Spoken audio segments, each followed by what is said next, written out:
In this video, I'm going to be breaking down 10 must-know drone shots. Whether you're shooting short films, client work, or YouTube videos, I'm going to show you what each shot looks like, when to use it, and very importantly, how to capture it. A big thanks to HoverAir for sponsoring this video. Now let's jump straight in with shot number one. The zoom out. The zoom out has to be one of the most powerful drone shots for adding drama and a sense of scale. You start close to your subject, then the drone flies backwards and upwards at the same time, smoothly revealing more of the world around you. And this can all be done using the inbuilt flight presets, a perfect way to end a scene with impact. This one, you walk towards the camera and stop as the drone zooms out. A very cinematic shot, this one. You can do this either facing the camera or with your back turned. This works just as well. Great for showing the scale of a location, cliff tops, cities, beaches. The opposite of this, of course, is the zoom in. This works great as an intro shot, the camera slowly pushing forward to reveal your subject. For this, simply select the zoom out preset. Frame yourself at an epic location with you in the center of frame. Set the distance and the altitude. I like to go for 100 feet with a rise.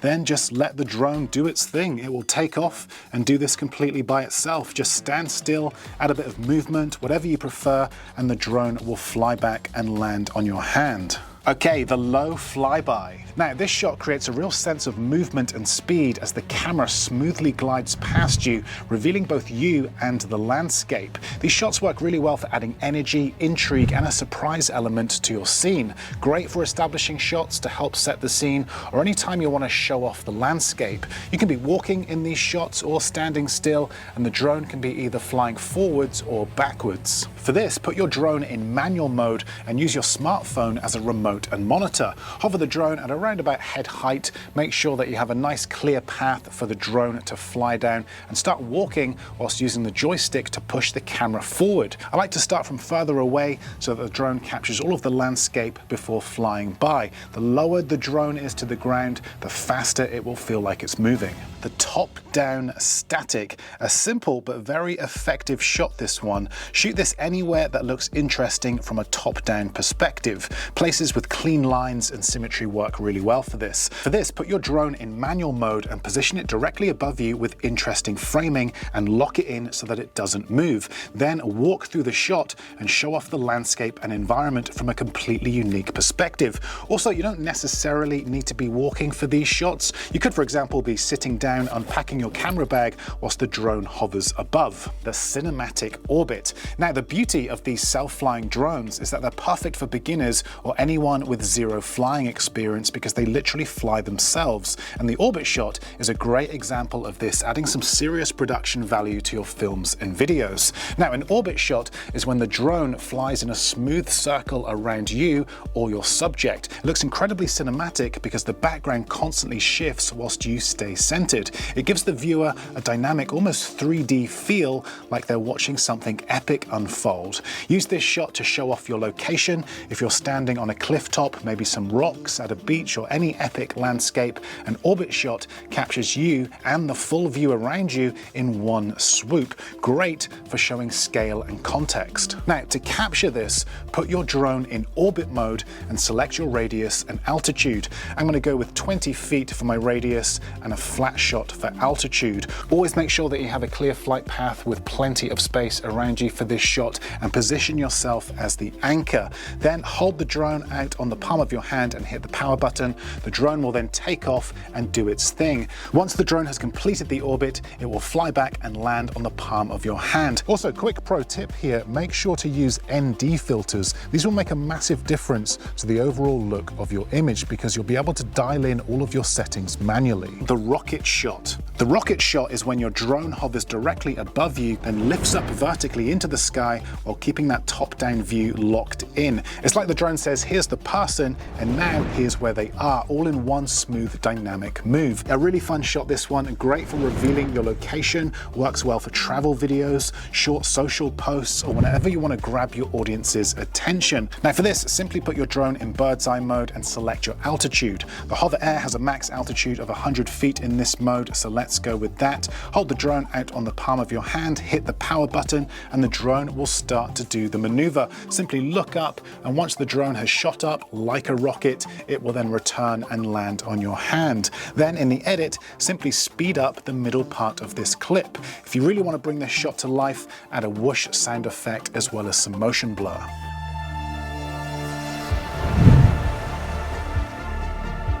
Okay, moving on, the follow shot. No need for a camera operator with this shot. The drone will become your own personal cinematographer, following your every move. Walking, running, cycling, hiking, whatever you like, the camera will lock on and stay with you wherever you go, keeping you in the center of frame. A perfect way to add motion to your videos this when you don't have anyone to help. Great for travel videos or vlogs, talking headshots, or any time you're moving through a landscape. The follow shot turns a boring shot into something much more immersive. Now for this, simply activate follow mode. The HoverAir Pro Max allows you to choose the distance and altitude. For example, you could select high and far or low and medium, totally up to you. You can have the drone follow you from behind or the front.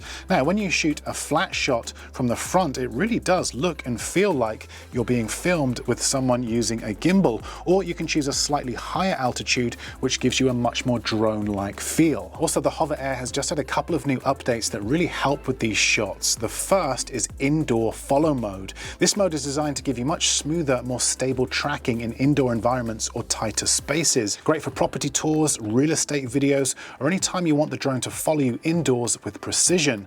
Now the next update is cycle mode. This mode is built specifically for smoother, more accurate tracking while cycling. Perfect if you're after a follow shot with a bit more speed. The new firmware adapts to both wider open areas as well as tighter, more narrower routes, so you're covered pretty much no matter what the terrain. If you've got a bike and you want to capture clean dynamic footage of yourself, this could be the perfect tool. The cinematic reveal. The cinematic reveal is a drone shot where something in the foreground, like a tree or a building, blocks the view of your subject and then slides sideways, gradually revealing your subject or focal point. Remember, variety is the key to any great sequence, and drone shots don't always need to be of yourself or other people. Now, unlike a gimbal reveal, which is often shot at eye level, say somewhere down here, the drone version happens from a much more elevated perspective, somewhere up here, for example, giving you more depth, more scale, and a bigger wow factor. These shots are great for introducing a scene. They start with some mystery, then reveal the setting or subject, which instantly hooks the viewer. They're also a great way to add depth to your shots. Foreground elements make your footage feel layered and cinematic. For this, switch your drone to manual mode and use your phone as a remote control and monitor. Find a good foreground element for this, like this tree, for example, and get your drone nice and close facing your focal point. In this case, this old dilapidated building. Then, using the remote, simply move the joystick to the right to slowly reveal your focal point. Keep the movement smooth and steady. The fly-through glide-by. Similar to the flyby shot, but with a twist. Instead of just flying past something, you fly through a narrow opening, like the branches of a tree or a doorway, for example. The camera stays smooth and level, giving you that clean gliding effect, but now with a sense of motion, scale, and a bit of risk.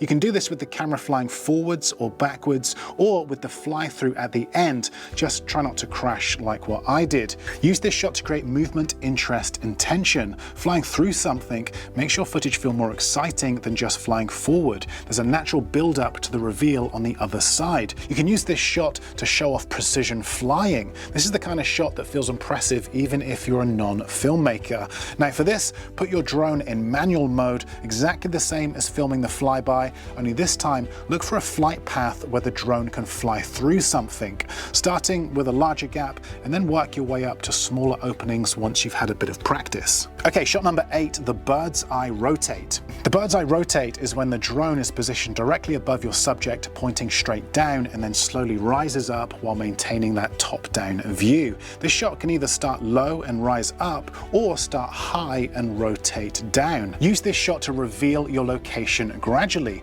As the drone rises, you go from seeing just your location to the full surrounding landscape. It's a dramatic way to show scale. One of my favorite ways to use this shot is to walk through the frame while the drone rotates above. It adds movement within the movement. You're not just watching a spinning landscape, you're actually part of it. Use clean lines or symmetry with these shots to really help make them pop, or try pushing the camera through something whilst it's rotating. This can really help add another layer of interest. Now, to capture this shot, put your drone in bird's eye mode, but this time select rotate. Usually I put the rotation speed to slow and set the altitude to around about 100 feet for a nice gradual rise. Place the drone flat on your palm, hit the takeoff button, and it will begin its automatic flight. Now, wherever the drone takes off from will become the center of the rotation. So simply walk away from the takeoff point and then back through the frame. The drone will then rise and rotate whilst you move below, capturing that cinematic spiraling top-down shot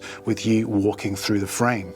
Okay, shot number 10, and one of my favorites, the follow match cut. The follow match cut is a creative editing technique using multiple drone follow shots, all captured from the same angle, distance, and height. In each shot, you're walking, or you could be running, in the same direction while the background changes dramatically between cuts. Use this to create an eye-catching transition. This makes for a great intro, a travel montage, or even a final sequence that wraps up your story with impact. Now, creating this is mostly done in the edit. Just make sure that you've captured as many follow shots as you can, all filmed from the same distance and altitude of you walking in the same direction at the same speed. Then edit those clips together, ensuring that there's a noticeable change between locations in each shot. The follow match cut turns what would be a very simple drone shot into something much more interesting. Simple to shoot, easy to edit. So there you have it. Those were 10 must-know drone shots. If you'd like to learn more about these pocket-sized self-flying drones, then be sure to check out this video here